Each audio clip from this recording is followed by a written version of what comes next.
2017 F450 with a custom harbor bodies, and it is 133,000 miles on it.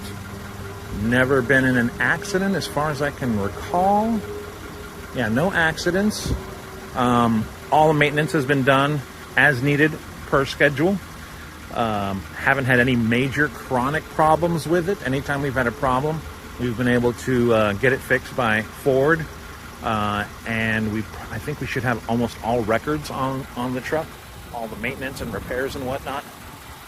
Truck is in really good shape. It was driven by one technician for its duration,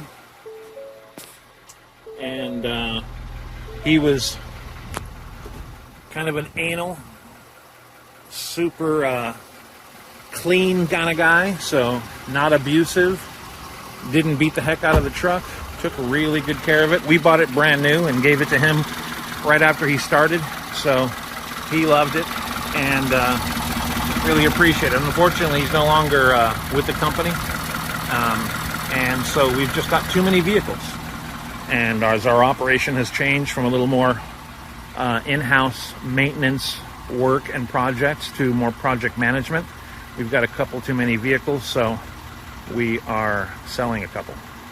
That's pretty much it. Please give me a call or send me an email if you're interested with questions. The truck is now located in Camarillo and in our warehouse, so we are happy to show it at any time.